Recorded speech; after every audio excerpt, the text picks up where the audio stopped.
our, okay, this is day 2 of our lesson for adding integers. This is our rule for adding integers with opposite signs. For opposite signs, we are going to add our numbers,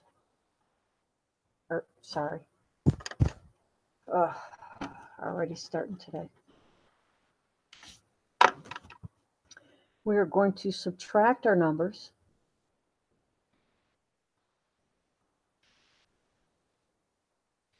and keep the larger sign.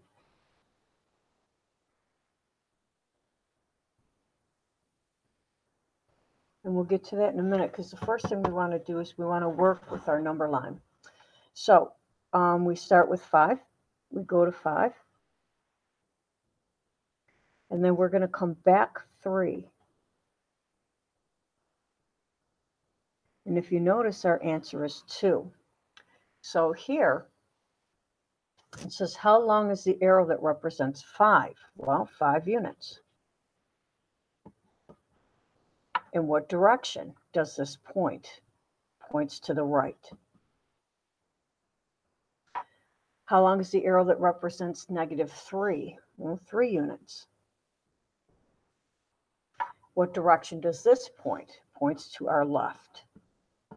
Okay. Well, next, it says, which arrow is longer? Well, the 5 is longer. So it says, what is our sum?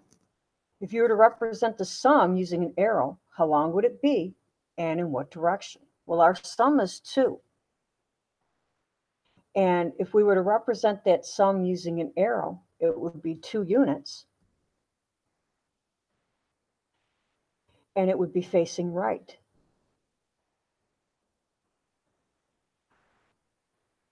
So next, it says, represent 4 plus -7 using arrows on the number line. Well, if I go to the 4 first,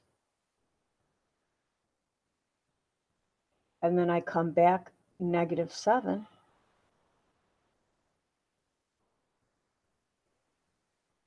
I'm right here. So now it says, in the 2 examples above, what is the relationship between the length of the arrow representing the sum of the lengths of the arrows representing the 2 addendums? In other words, the 2 answers. It's equal to the difference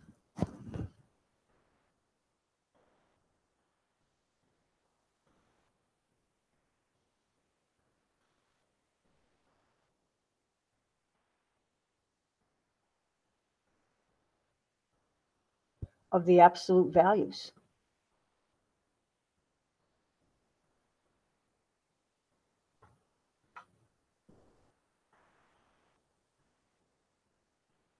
Of the lengths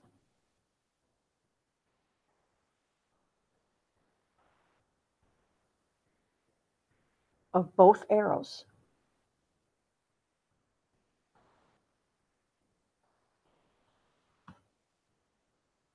representing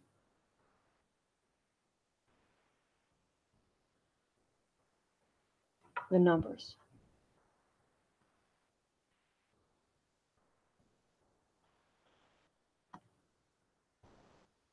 It says, what's the relationship between the direction of the arrows representing the sum of the direction of the arrows representing the 2 addendums? Well, the direction of the sum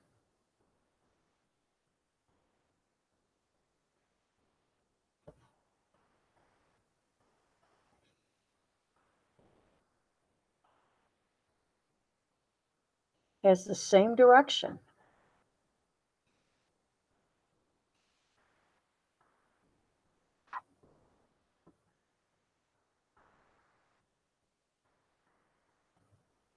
as the arrow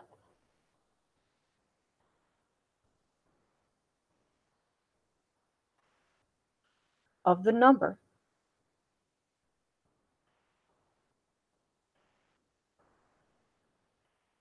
with the greater value.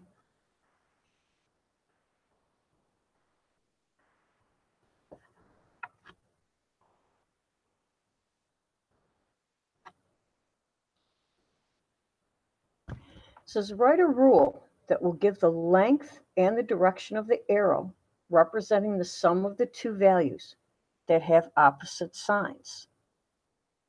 Well, the length of the arrow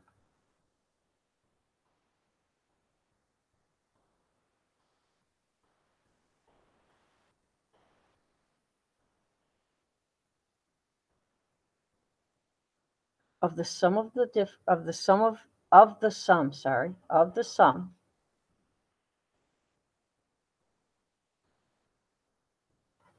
is the difference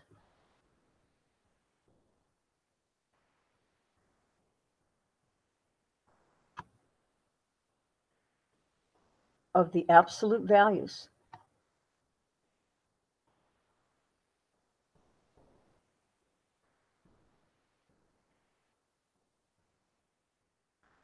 of both numbers.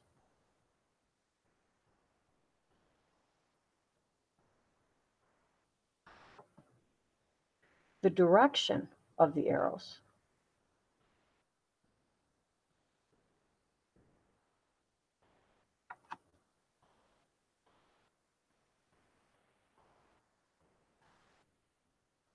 of the arrow sum is the same direction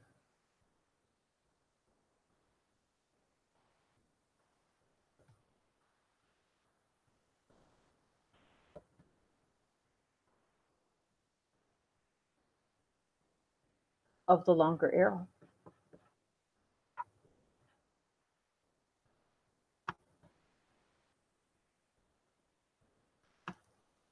Now I know that this is a little confusing, so I'm going to kind of break it down for you. Okay, all rational numbers, and again, this is going to be a little confusing, but I'm going to break it down. With opposite signs, by subtracting the absolute values and using the sign of the integer with the greater absolute value. Okay, but again, I'm going to break this down for you, and I'm going to write it in this manner. Okay, and I wrote it earlier here. Okay.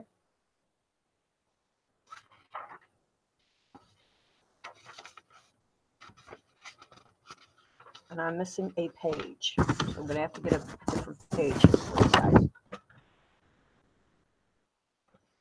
Here we go.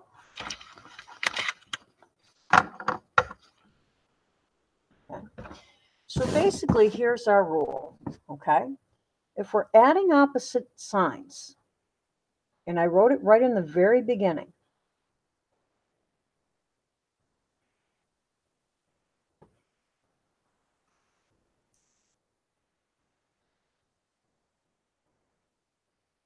okay? We're going to subtract the numbers. And I know that sounds funny, but we're going to do that. We're going to subtract the numbers and keep the larger sign.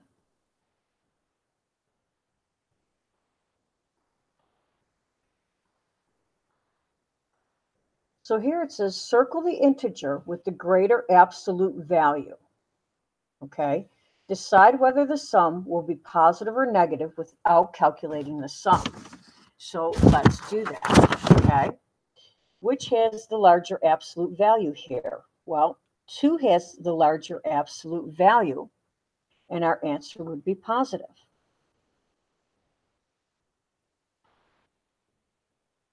Here, the larger absolute value would be -9 because its absolute value would be 9. But our answer here would be negative.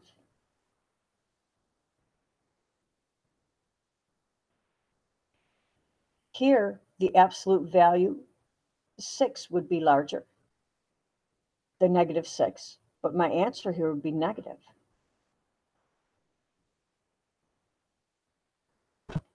And here, my answer again would be negative. Oops, sorry, got to circle that. My greater absolute value would be the -11, and then my answer would be negative.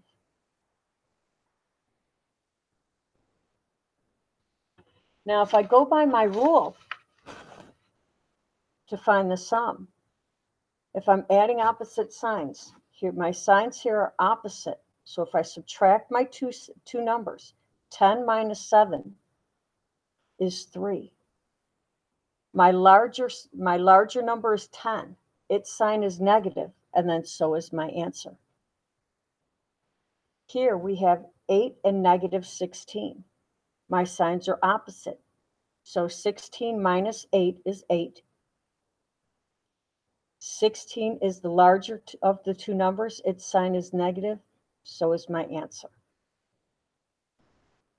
Here we have 65 and negative 12. My signs are opposite. So I'm going to subtract the two numbers, which gives me 53. 65 is the larger of the two numbers. Its sign is positive. So is my answer. The last one down here, my signs are opposite, so when I subtract the two numbers, I get 21.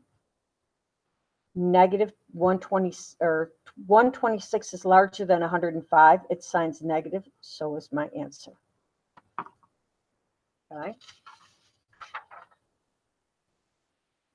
Next, in exercise 4, okay?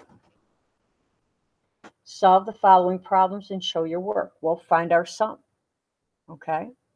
If I do this using absolute value, the absolute value of negative 18 is 18. The absolute value of 7 is 7. So if I find their difference, in other words, subtract them, 18 minus 7 equals 11. And then I take the absolute value, that number is negative 18. If I take its sign, the answer is negative. So my answer would be negative 11. Okay?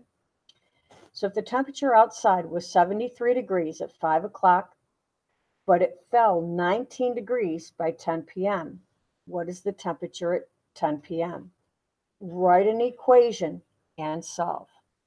Well, if it's 73 degrees at 5 p.m. but fell, in other words, it fell, which means we subtract,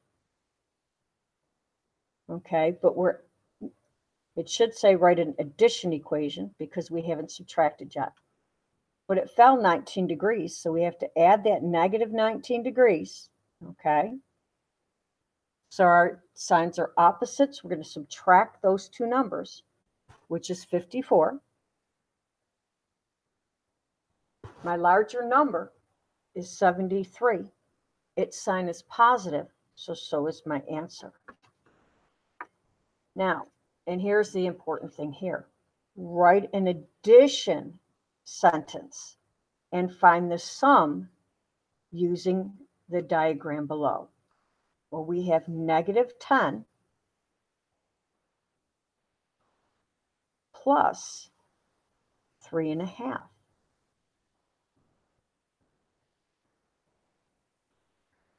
Well, if I subtract these two numbers, 10 minus 3.5 is 6 1/2. The larger number is 10, its sign is positive, and so is my answer. Okay? So in summary, okay, sorry guys, in summary, adding integers with the same sign by adding the absolute values and using a common sign. Steps to adding integers with opposite signs. We can find the absolute values of the integers, subtract.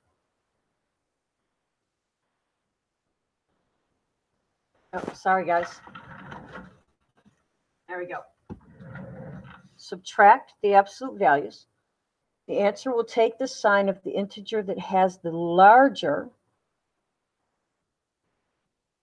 absolute value. Okay, and to add rational numbers, follow the same rules to add the integers. Okay, and that is the end of our lesson.